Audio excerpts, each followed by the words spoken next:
Welcome to the Grappling Grappling Rewind podcast.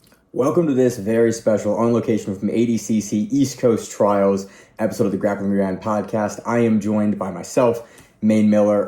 First time in 420 or 18 episodes, numbered episodes, that it is just me. We're going to try to do it like Jack Slack, just me. Again, normal episode back in the normal studio with the normal team. Will commence next week, but no one came down with trials for the team, so it is just me. Still want to get a show out.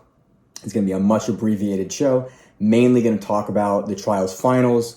We had an amazing trials. We got a chance to watch. My wife and I came down. It was a phenomenal event. Not a whole lot of news this week, mainly just that we have commenced and we now have our first North American trials winners, and a lot of similar names, a lot of new names here, and a lot of stuff that we expected. So kick it right off looking at the under 66 kilo division. We have Dorian Olivarez once again taking home the invite and winning the championship. He moves through Gavin Corbray, Reese Lefevre, Julian Espinoza. I get a chance to see all of those matches. My big takeaways for Dorian in this trials is that the move to Kingsway was a good thing. He looked phenomenal at CJI2. Go back and watch his match with Felipe Pena. Just like the pacing looked amazing. His finals match with Gavin, I actually got a chance to interview Gavin, so hopefully all the interviews that I did are getting a chance to get out. I got a chance to speak to Brandon Reed, Gavin Corbray. I got a chance to speak to Mo Black. I got a chance to speak to Jon Blank for his trials win. So again, some good interviews coming out soon. I got a chance to talk to Taylor Hirshaw at her first breakout trials performance. But the big takeaways that I took when I was watching Dorian Olivarez's matches is that really the wrestling. We knew that not many guys could contend with him in the wrestling. That was very much on display. The pacing that he kept for the last trials that he won. Ethan Charleston on the Simple Man podcast talked about it in that he was in and out, and he lacked a lot of tools that he could use versus top level guys at under 66 kilos. And that he was reliant on, that early score and just the overwhelming level of activity that he could push on the people that he was facing. Go back and watch his matches. Again, he wins he beats Julian Espinoza with rear naked choke. He wins over Reese by points, and he beats Gavin 5-0 on points. And you could see that, he gets Gavin down early, and he sort of starts to wear on Gavin as time goes on, and he gets seemingly more and more comfortable with where he needs to push Gavin. And then as time expires, again, the match is 0-0. Gavin plays it very well, playing through the guard, forcing Dorian to, not be able to get the passing that he needs to score in the regulation. And then, boom, we kick it over to overtime, and suddenly it has to start back on the feet. And one of the things I like about ADCC and the ADCC system is that if there's a non-scoring, and in trials matches are 6 minutes. At finals, they're 8 minutes. So we have 3 minutes of no points, followed by no break and 3 minutes of points. And in finals matches for trials, if you pull, it's a -1. And we saw a couple of women's matches, or one of the women's matches actually came down to that -1.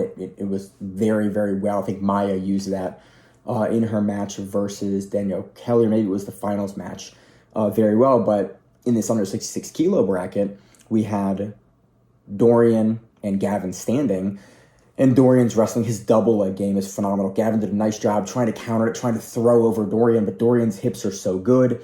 Again, he really understands how to use his game for jiu-jitsu now. And I think the move to Kingsway has been great because we saw the passing. And Dorian now has, probably the best wrestling of anyone at 66 kilos. He pushes a phenomenal pace.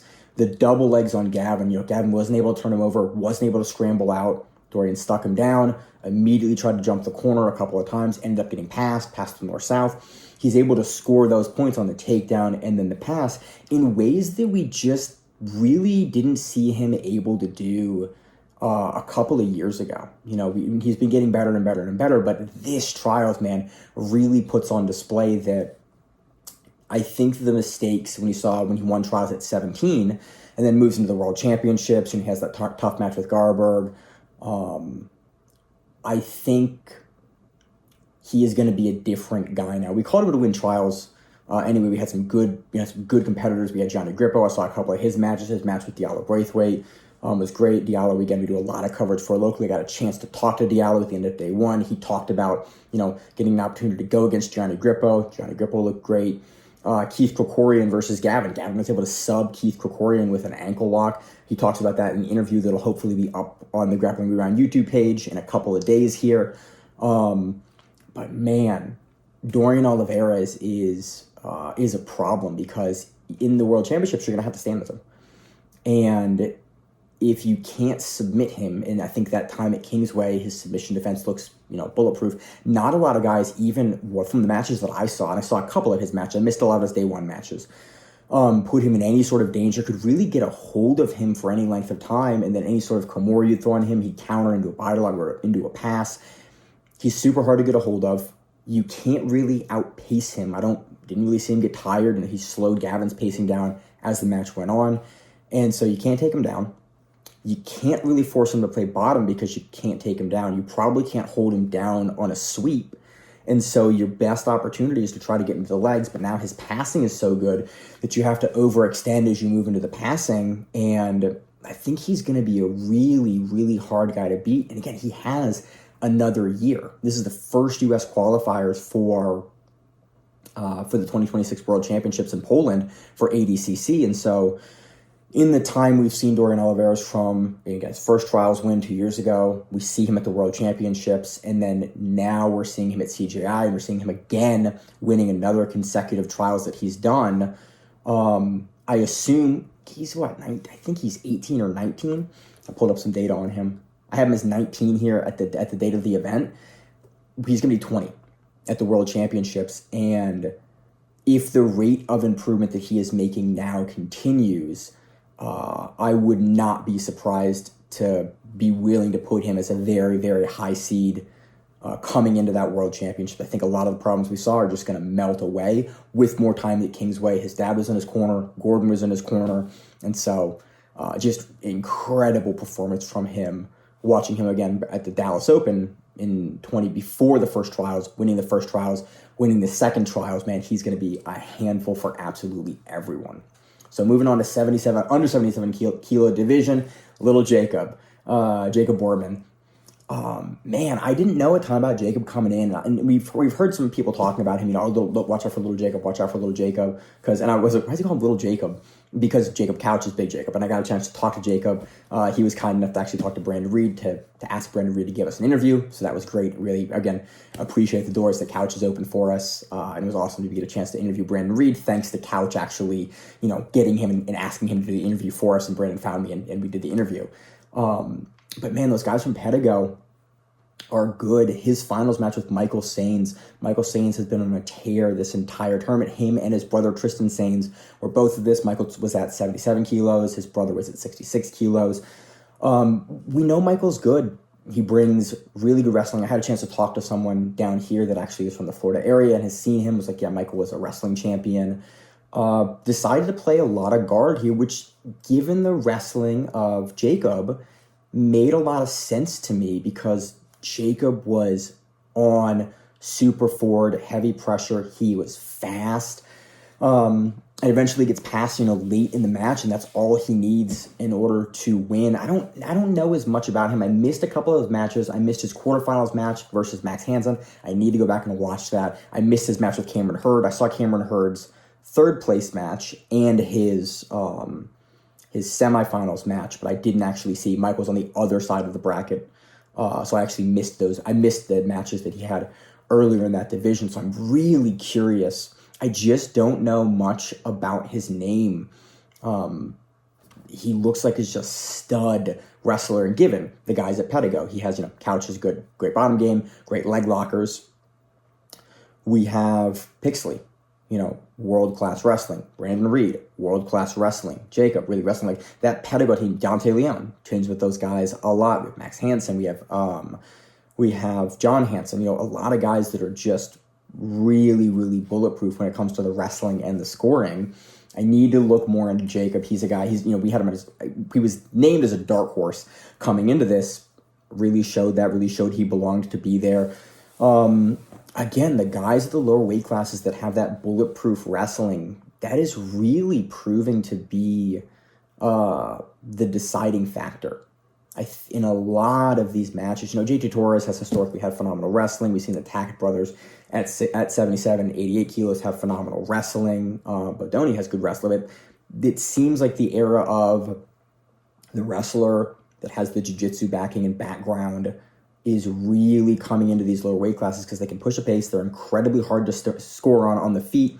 They're learning the passing. They're learning, where they need to be positionally. And overall, it's just bringing another level of athlete into the jiu-jitsu game that we saw sporadically in years past. But again, man, Jacob really impressed me with how he just sort of shut down a lot of the game that Sains was playing. Really from the guard, Jacob was good, consistent pressure through, not ever getting wrapped up into the legs, not ever getting wrapped up into, a sweep game. Their guys are staying at a distance that makes it really hard for guys to start establishing any sort of guard that you can play from even a middle range. Your either legs are up together and you're getting passed, or you're at a long range where a lot of the flash passing from wrestling, the Toriando style passing, even just the run around, the guys will run or jump around to north-south or cartwheel into north-south. We're seeing a lot more of that be successful at these lower weight classes. Again, a dark horse guy, super curious to go back and watch some of his earlier day 1 and day 2 matches because under 66 kilos, under 77 kilos were just stacked divisions for this trials. And so very, very curious to see, just again, learn more about the guy. He's a guy we're going to see more of. He has another year to develop. He got his brown belt on the mat as they were raising his hands, which I thought was really cool. It again kind of goes back to the argument that belts really don't matter when it comes to no-gi jiu-jitsu, and I think it's just funny. It's another example of a guy in the color belts, again, Brandon Reed's there as well, a brown belt, winning these major no-gi events, and it kind of reminds me of the thing that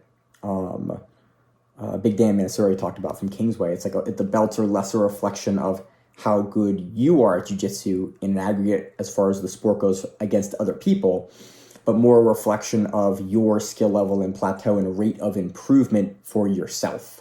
So guys are still winning. Jacobs was a purple belt, won this tournament, is awarded his brown belt, earns his brown belt. It's a reflection of how close he is to his skill peak for where he needs to get, where his possibility of how good he can get is. And again, it just sort of hammers it home. Again, another colored belt guy in the mix, winning trials, getting promoted at trials. And again, I'm super excited. So let's move on to the under 88 kilogram division. Jon Thor Blank had a chance to talk to Thor, medaled again at ADCC 2019. He gets in. So I had his information wrong, and I might have actually misspoke to him. I always had Jon winning a prior trials to get into 2019. He placed third at that trials. And in our interview, I talked to Jon a couple of times, talked to him day 1, and then talked to him a little bit day 2, and then interviewed him for day 2. Again, I always appreciate the access that Thor gives us to him, because it's great to get a chance to talk to him. To JT Torres a little bit, and the contrast of him sort of in the interview talking about what changed, and that mentality change going into this year of I don't know if I can win, and then his coaches and him going, yeah, I know you can win, you deserve to be here, you should be here, was really interesting to hear from a guy at that level that's, again, a guy that's won EBI before, a guy that's been to the World Championships, a guy that's been in that mix for a long time. One of the things that was really interesting in this tournament that I talked about with Jon when I saw him day 1, was in 88 kilos, he was seeded number 1. And he had never been seeded number 1 in any event, any wrestling tournament, anything he'd essentially ever been in before. And so he actually went in with that number 1 seed with a greater level of confidence than prior. And watch the interview. I think the interview is really good. Hopefully I can salvage the audio, because I interviewed Jon as they were calling all the athletes to the podium. So hopefully I can salvage the audio. If not, I will close caption it. I'll just put captions on it and do it that way, but it'll take me a couple more days to get that up on the internet. You can find it on the Grappling Around YouTube page. Hopefully can post those to Instagram as well, but that formatting is a little harder for me. And again, on this trip where I'm much more limited. He beat Sean Adamarco by short choke in the finals. Jon is incredibly hard to deal with. I saw guys consistently. He is not enormous for 88 kilos. Not undersized for 88 kilos, but He is not on the bigger side of the guys at 88 kilos. But one of the things that strikes me whenever I watch him compete, when I watched him compete in this tournament, is that he plays this really interesting, very, very close range guard where he folds in on himself and he plays a really wide butterfly with his hands very close to the center of his body. And as a result, you're required as a top player to engage with him. And because you have to get so close to him, and because he's very strong in the hands, he's got very good grips, he'll pull you in. When you have to go engage with him, he immediately, as soon as you make contact with him, he makes contact with you and he drags you in. And I saw a couple of matches, maybe day 2 or day 1 actually. I saw his matches where he'd get a hold of guys and he would immediately throw them in the blender and get under their legs and immediately start attacking their legs and forcing guys to try to yank out and pull out and put them on the defensive. And I saw him do this over and over and over again with success. Again, he beats Nathan Haddad by submission in the quarterfinals. He beats Matt Cantwell by a heel hook in the semifinals. He beats Shani DeMarco by a short choke in the finals. It was just impressive that he's always been a submission-hungry guy, but to see him sort of develop, and I think when he placed in his first trials, he'd been training like 5 years in jiu-jitsu. Actually, I didn't realize until he talked about it in the interview. Now he has, nearly 10 more years of experience, 12 plus years training jiu-jitsu. You could see that experience where he knows where his game is functional, he knows where it works well, and he knows that when you make contact with him, he then gets to start dragging you in. He gets a chance to really fire off and pull you into his game. You can't really make contact with him while you're trying to pass, because if you try to run around him, he's very, very good on his hips and on his back, and he'll roll underneath you. He'll get his legs in front of you. He'll get his hands in front of you, and then he'll stay nice and bald, and so you never really even get a chance to try to pass him to north-south. He's flexible enough for a guy at 88 kilos that if you're not diligent with trying to go to north-south, he just gets underneath you or gets back on top of you or starts to try to roll under you for arms or for legs. And because he has that constant submission threat, and they're legitimately very good, tight submissions, you can go look at his record for trials here. And I mean, generally, his record overall, and you can see the rate at which he subs, high-level opponents and good opponents that he's up against. That submission threat, I think, keeps a lot of guys immediately trying to disengage with him because he's so proficient with the finishes that it immediately throws another wrench into, okay, I know that Thor can get me, and he can just crush and take, if he gets a leg, he can just pop through the leg. Immediately he gets an arm, he's going to finish it. And so guys immediately get thrown off because they make contact, and then Jon is immediately on something, and you're having to defend, and that's what Jon wants to do. So now you have to move back out of what you had to make contact with him, and then Jon gets to go. And then immediately where you, in a normal match, get to counter and get to do the next thing, because Jon is so dangerous on the submissions, you immediately have to start defending the thing that he's doing, as opposed to, I do a position, you do a position, I do a position. Okay, we inch towards somebody's getting closer. That first level of attack is immediately Jon getting a good grip on a leg. I forget what match it was. I think it was a day 1 match, but it might have been a day 2 match. I think Jon finished a triangle. One of his matches early, it might have been, I think it was day 1. The match was 35 seconds. If then, Jon gets on the mat. We talked very briefly. I try not to talk to athletes directly before they compete because, again, I'm just here as a fan and here as media. I do not want to get in the way of what, guys have to, the work that the guys and athletes have to do. And so I was talking to Laura, Jon's wife, and Jon gets on the mat. Jon goes, arm wrestler guy, and then that is over. And that was I think that was the last match of day 1 is what it was. But just incredibly proficient submission hunter. It was nice to see Jon in the finals being forced to wrestle a little bit. Usually he's going to pull and go into your legs or really take, whatever you're going to leave out for him. But we saw a little bit of wrestling.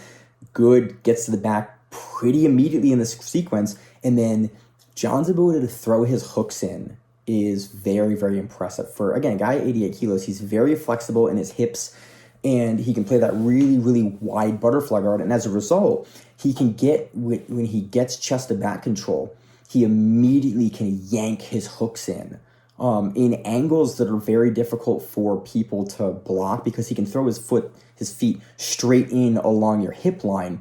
And because he's not fighting against the thigh, your hands are high when you're trying to defend him, and he's tightened your back. He's immediately threatening the choke. He's getting his hands in front to hand fight you while he can get his hooks in.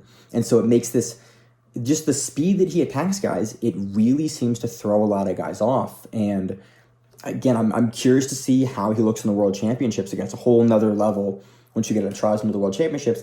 With the experience, he's now been there before. He has 5, 8 years, 10 years more experience. Now again, 2019 to 2026, it's a huge, the game has changed pretty significantly in that time. And so I'll be very curious to see, how the confidence that Jon has now going into the World Championships shakes out for him. Let's move into the under 99 kilo division. Achilles Rocha. Wagner is notably my wife's favorite guy to watch. She loves watching a Wagner-Rocha match. If there's any tournament that I can get my wife to watch, when we watch it for the podcast, the team gets together. If Wagner's competing, my wife will stop what she's doing and come and watch a Wagner-Rocha match. As a result, we've also watched a lot of Jasmine Rocha's matches and Achilles Rocha's matches, because Jasmine's in a similar weight class to my wife, and so she's always curious kind of what the top-level women in her weight class are doing. And then Achilles, we talked about in the pre-show. Achilles has been very hit and miss when it's come to trials. But then we saw his performance at the recent World Championships at Brown when Wagner gave him his dad, Wagner gave him his black belt. And he really seemed like he was putting it together. And it was like, okay, 18-year-old black belt, the troubles that he seems to have been having earlier in trials, when he was all taped up, his ankles were wrapped in tape, his hands were wrapped in tape, and we were like, is he fighting injuries? Why is a guy that young fighting that many injuries? What's going on? This trials at under 99 kilos wasn't taped up, looked loose, looked confident, and he was putting points on guys in a way that looked effortless. And it was a lot of tendencies of things that like his dad does. And he did a thing versus his quarterfinals match. I was Matt's side. I have some footage of the Brandon George match for his quarterfinals, 15-0 win. And he would do a thing that I don't like, but it's interesting. My wife and I were talking about it, eating lunch at the event, is he will grab Achilles will grab your head and then he'll just shake it. And it looks like you're just kind of messing with the guy, but my wife has a background in physical therapy, and she was talking about, it disrupts the nervous chain, or she's used a medical term for it, and I forget what the term exactly was, but essentially, if you're just shaking a guy's head, it messes with your ability to fire your muscles appropriately and well in a well-timed way, and so it can really throw off your ability to act appropriately in like a combat sports scenario. And I thought it was really funny because we saw Achilles do this a couple of times. He would just shake, and then immediately throw a pass. He did another thing that I like to see, and I think that it bodes well long-term career for Achilles here, is he looked confident and comfortable in every single one of his matches. And every single one of his matches, it looked like it was sort of just another day. He was in front of the guy. He was the one pushing the pace. Especially in his finals match with Stefan Banta, who I was really impressed with as well. I didn't recognize him. I knew the name. I didn't recognize him. Seeing him, I was like, who is that guy? He's looking really good. And then he ended up in the finals, and it was Stefan Banta. And I'm going to keep calling Achilles Wagner, because there's so many tendencies that his father has, where he plays to the edge of the rules for what is allowed. And Achilles throws a lot of really, really hard foot sweeps, but he does it in a way that I actually am kind of fine with. He doesn't do it in a kicking motion at the high leg. He does it low at the foot.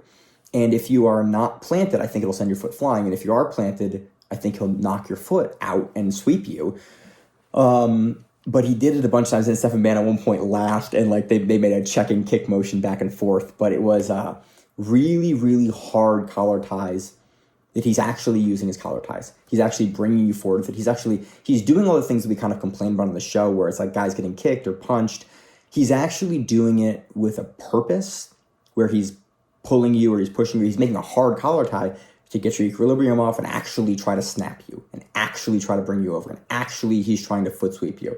And they're not just wild kicks that you see guys that are not at the level do, or guys that are just, that are not playing as much of a sportsman-like game. And it was just really interesting to kind of watch in real time going, oh yeah, that's actually, Stefan doesn't have a problem with that because Achilles is actually doing technique here. He's not just trying to kick him and piss him off. He's actually really trying to like do something here. And Steph is just like, yep, you're in front of me. You're a high level guy. I'm a high level guy. This is just another day at the office, another point of business. But in Achilles' early matches, he would just score. And my wife saw a match that I missed on day one that was, she went, yeah, he would just reset, score again, reset, score again, reset, score again. He didn't look super concerned looking for the finish, which is, I think, fine. I think it's he plays a game that if the finish materializes, he's happy to take. But he looks like a guy that's very happy to win on the points. And he plays a game in a style that he will sort of score his easy points. He'll score his passing points. He'll go to a top position if he can. He'll hunt for the back if you give it to him and look for a finish. But if you get out, he is super confident getting out of leg exchanges. He's super calm in all his passing. And he'll sort of force you into a crunch position when you have to extend him to try to sweep or to try to make more space in your guard, and he'll pass off of that. And he did that repeatedly in his matches that I saw. And I was just really impressed with just the level of consistency and sort of poise. We haven't seen this level of poise from him and like confidence. He's always sort of looked like he was scrambling and trying to get in front and trying to... Achilles looks like a different grappler here that we've never seen before. And we talked about it on the pre-show. If Achilles is on, it could be his trials.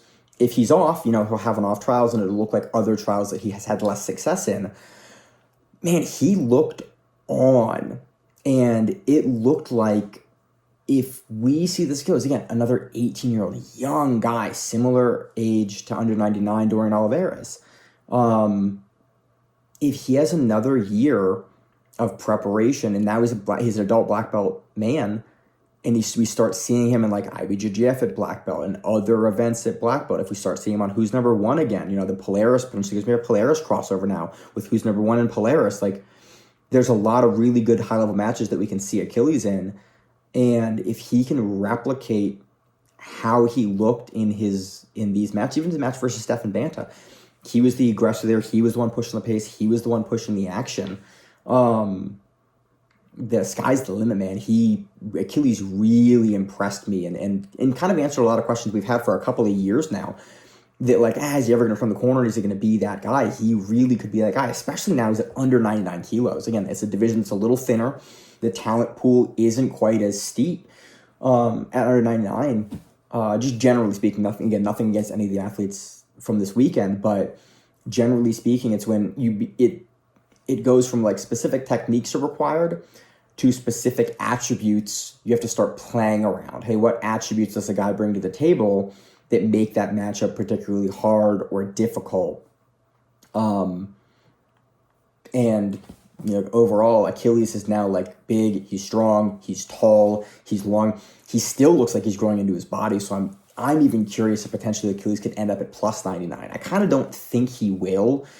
I think he'll grow into his body and he'll be a really strong guy at under 99 kilos, but he is tall and he's long for the division, and especially with the way that he passes where he's going to lean over, he's going to crane your head, he's going to pull your head in, he's going to force you into the guard.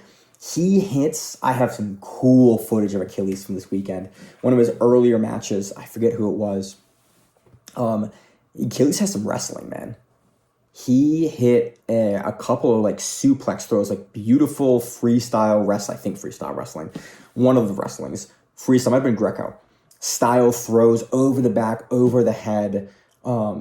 That you'd almost see just you guys do like showy and they'd lift off and they'd throw the guy. But Achilles is doing it in a way where he's actually scoring off of that takedown. Huge takedown. He hurt a guy's shoulder because the guy landed on his shoulder. But in one of the early matches that I did see, but really impressive from a technical perspective. You saw how Achilles was lifting and turning and cutting the angle and making the angle.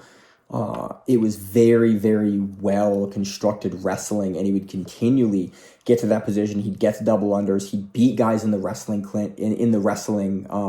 in the hand fight for double unders. He'd repeatedly be getting his underhook that he wanted to go for either like an Uchimata or a big throw or a counter trip. He would just sort of keep you on the defensive. And Stephan Banta, a lot of times, and Stephan Banta, you can watch his podium footage, and you can see he has this big red mark in the center of his forehead when him and Achilles are just like banging heads into each other, looking for good head position in the wrestling. And Achilles just seemed fine with all of that, and I think really came into his own in this trials. And this is, again, one of the best performances we've seen Achilles at Inogi ever. Just looked absolutely phenomenal. So let's move on to the plus 99 kilogram division. Brandon Reed from Patago. Again, was nice enough to give me an interview. Interestingly enough, he talked about basically retiring after this ADCC. He's a brown belt. Very nice interview. I appreciate. I've never had a chance to talk to Brandon Reed, but we've always heard that he's a very nice guy. And it was funny in the interview to have him speak so highly of all of his opponents and the credentials of his opponents and like why they were good and like matches that they had beaten him in before. And it was just very funny to hear him basically talk about most of the guys in the plus 99 division here are guys he's faced or that are guys that are actually in his IBJJF divisions a lot. And it was very funny.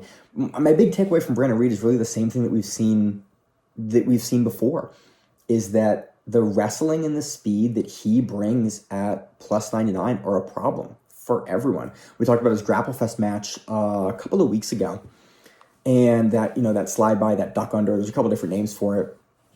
It's a problem, man. And if he gets behind you, his back take game is very, very good, and his rear naked choke game is very, very good. He can score on you. He's big, he's strong, he's fast. So not a lot of guys really have the ability to comfortably stand with him, because he just has a speed in the hand fight. And you can get in on him, and you can give him problems.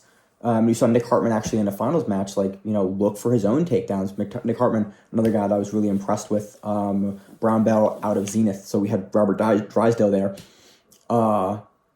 in the corner. And I was speaking to Mo during the finals matches, and Mo made a comment that was, he's from good coaching. He goes, he coached Mo, and how I feel about Drysdale. He goes, but he's a phenomenal coach, and he's from very good schooling and very good school. He's very good. In reference to Drysdale and to Nick Hartman. And it was really cool to see. We saw Hartman in most of his matches early pulling, going for the legs, having really, really good success, submission game. Even a couple matches that he was down, he would eventually get the back or get the choke. To see Brandon Reed, the speed in person, it's real. It's what we were seeing online. I don't know if a lot of guys at plus 99, you're going to need the attributes of like Nicky Rod. And even we saw the Nicky Rod match at CJI too. We saw Nicky Rod tired. Again, so Brandon Reed came in, with more gas than Nicky Rod had in that match. But we saw, Rodriguez really have to gut through in order to get the back and finish Brandon Reed. If you don't have the wrestling that Nicky Rod has, you don't have the veteran sort of savvy that he has and can contend with the speed of Brandon Reed in the wrestling, Brandon Reed's going to put most guys down at under 99 kilos. He even talked about, when he won nationals for wrestling, that duck or that slide by, it's a duck that he uses, was what won him that title. And he's really just continued to lean into his strengths, the things that he does so well. And I'm very curious, as sort of an attribute problem, like if you can't get on his back, I'm really curious if you can contend with the scrambling that he brings. And that, again, that whole Patago team just has really, really good wrestling. They've got Pixley in there, who's also been to the World Champions before. Reed's been there before. Trials winner now. I'm really excited to see, because I think this will be his last run. At least if I understood him correctly in the interview. So he's going to really make a push in this final run. He's 27 now, been competing his entire life in this final run.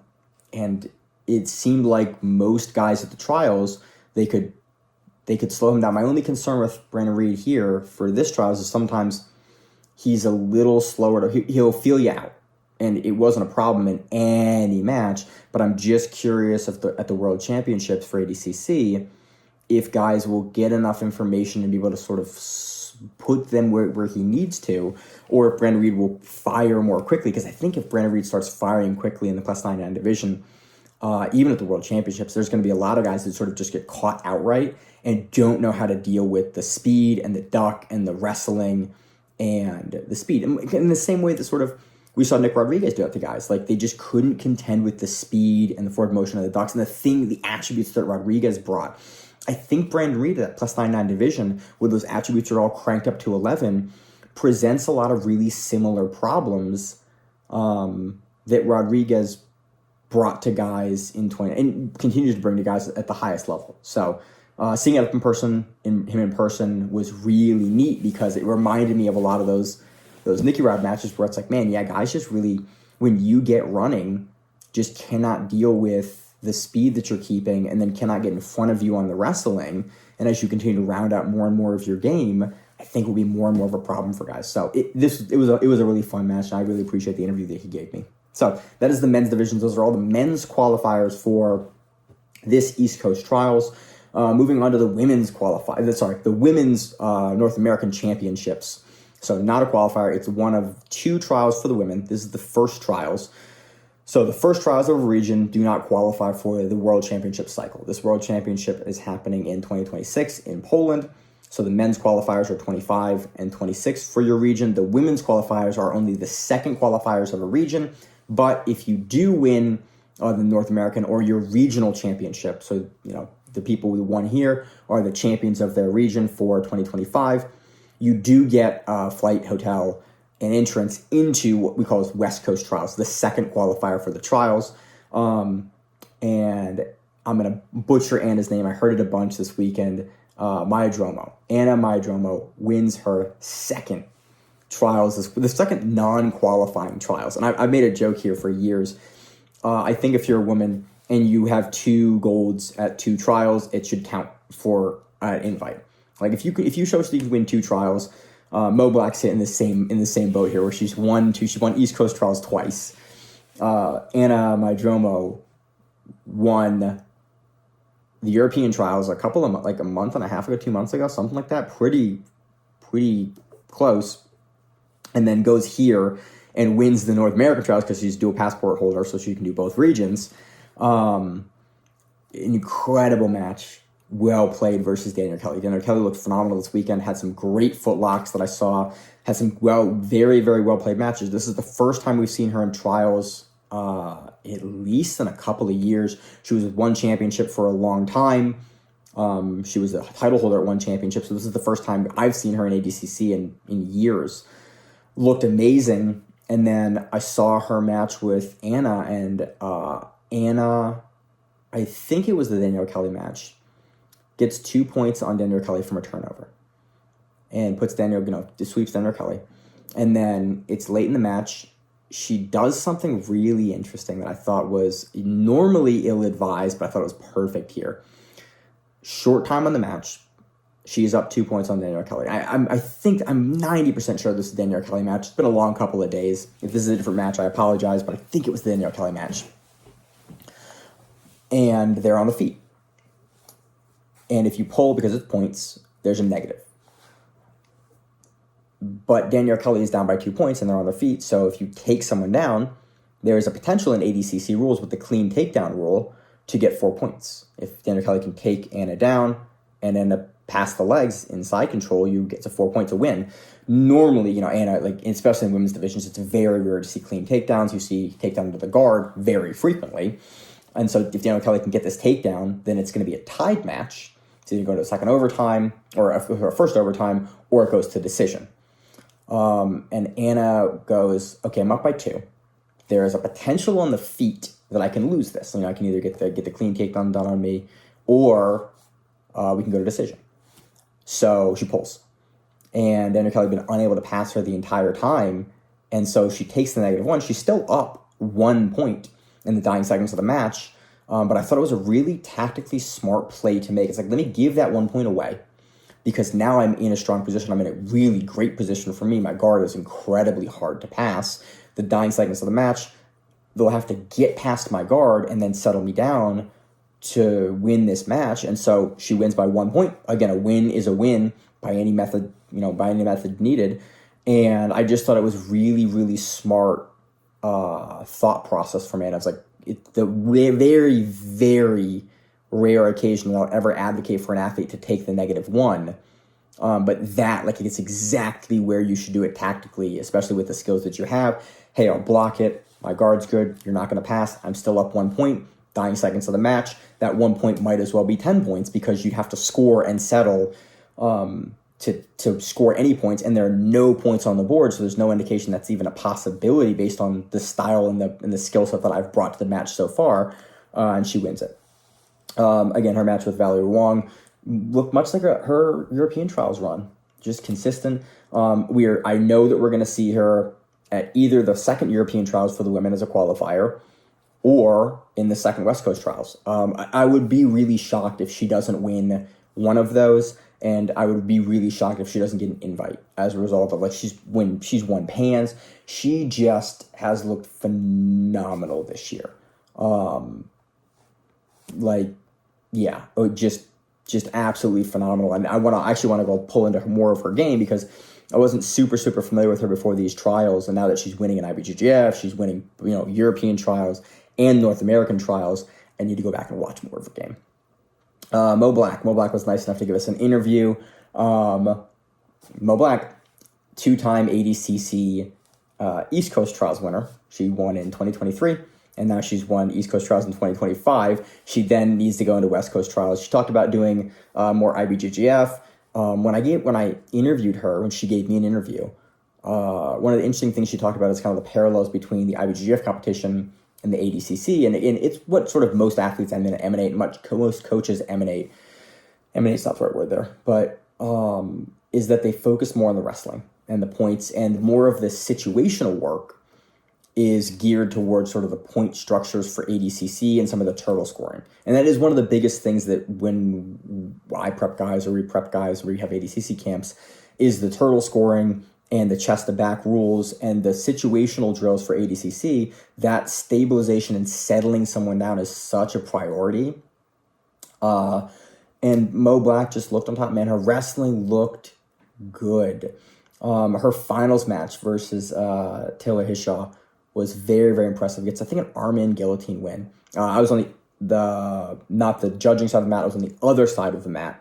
And so I wasn't actually able to see the hand, but it looked like she just pulled into a really, really quick guillotine and got it done. There was another match, I think it was a finals match or a semifinals match, that ended in a last-second guillotine. I think the match for Mo Black here ended in a guillotine, I think when we were still in the no points period. Might have been just entering into the points period, I think with 1 second left or something, somewhere around there. I don't exactly remember when she scored that, but what was it? There was another match. Might have been Thor. No. I'm blanking. This is where I need the rest of the team here, Miranda or Josh or Corey or Simon or somebody else, Zach, Austin, on the team to tell me exactly what match I'm thinking about. But Mo Black wrestled her way. She gets a submission in her quarterfinals match. She beat Maka Vickers by points in her semifinals match. Maka Vickers looked very hard to deal with for most of her matches, which was really interesting. We've seen her, Josh and I had the opportunity to commentate her matches on Fight to Win DC, where she had 2 different matches. You've seen her on Who's Number One, coached by Gordon, again, out of the Kingsway team, formerly New Wave team. But again, Mo Black's wrestling and top position work and speed. I was really surprised at how consistently Mo Black seemed to outspeed the women that she was in front of. And a lot of people they'll sort of stand in front of you, not the highest levels, but at the lower levels, they'll stand in front of you and they'll give you extra movement for the sake of movement.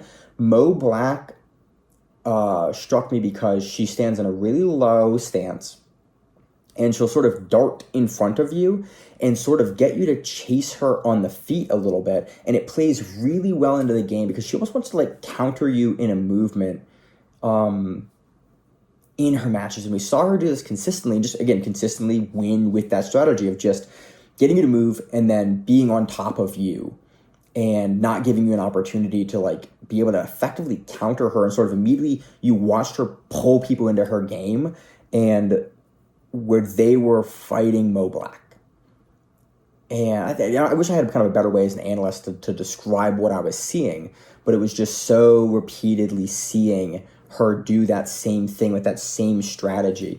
And then we know how hard Taylor Hishaw is to put away, and for her to get the guillotine, lock it in, and then crank and finish as quickly as she did. I was just very, very impressed with. Again, Taylor Hishaw's not someone, and Taylor also gave me an interview, not someone we see put away with any degree of frequency. So just very, very impressive to get a finals win by submission. So hopefully we'll see Mo Black at least get an invite, but definitely see her West Coast trials, and curious to see how the ladies that enter into West Coast trials win. So let's talk about our plus 65 division. Maia Matalon at a 50-50 and a high noon. More local to me. This is sort of when I need to do a little more research, because I know we've seen her, and Miranda will probably have known her personally, given she's a woman from our region, from the VA, DC Nova area. I don't know much about her, but overall, she just played all her matches well. Judo background, wrestling background, that was on display. A couple of big throws earlier in the day. She would sort of have come from behind victories where you would watch a woman try to settle her down and like flatten her out and base her out, and then she would just roll. And then she would create some sort of a scramble in which she would either get a sub, get your back, or start scoring on you. And then once she got on top of you, for the matches that I saw, it seemed like all she wrote. Her finals match, after some adversity over Natalie Levesque, it was, I was watching her more as an athlete that I wasn't as familiar with. It's like, okay, let me see your game, let me see where you're good, let me see where people are making you struggle, and where you're beating your opponents, where you're making your opponents struggle. And that was the big thing, is that she seemed to potentially even be down in positions now and again. But the minute that you would let the gas off, she would reverse you, or she would turn you over, or she would hit a big throw or a big sweep or something that would turn the tide. And then once she was in control of that match, she never lost control of the match. In a really interesting way, because a lot of these matches are two-way traffic. But with her, it was two-way traffic until, she would get something going, and then it would never flip the other way. And she would take it the entire way. So I'll watch more matches from her, because I'm just not super familiar, but again, was very, very impressed. Not a lot of decisions on her way to winning, usually by points or by sub, which is cool. So again, probably going to see her as well at East Coast Trials. So again, some returning names, some new names. Really what I want to see from my trials is this, where you learn some stuff about some new folks, but you also see some returning folks. And so overall, really fun trials. Really happy I came down here. I'm amped. I'm going to hopefully try to go down to West Coast Trials next year. I'm not sure if it's publicly announced where it is yet. I've heard mixed information about that. So when it's publicly announced, we'll talk about it more. But I'm excited, man. I love coming out of these trials. It is a very interesting show to do this alone. Again, I hope that the audio quality comes through well. As always on the show, I am your host, Maine, and we are the Grappling Reruns. And that where it is. Stay safe. If you like the show, please consider sharing it on Facebook with the folks at your gym. It's the best way that we grow the show, and we really appreciate it. You can reach out to us on email. We also have Instagram, we have Facebook, we have Twitter, we have Google+. Until that shuts down. We have a website. If you have an event you would like to have us cover, please let us know. If you have a name, like most people do, and you'd like to have us stop butchering it, let us know. Reach out to us. The show is also available on YouTube, Spotify, in addition to iTunes and every other podcast service. We very much appreciate your time, and thank you.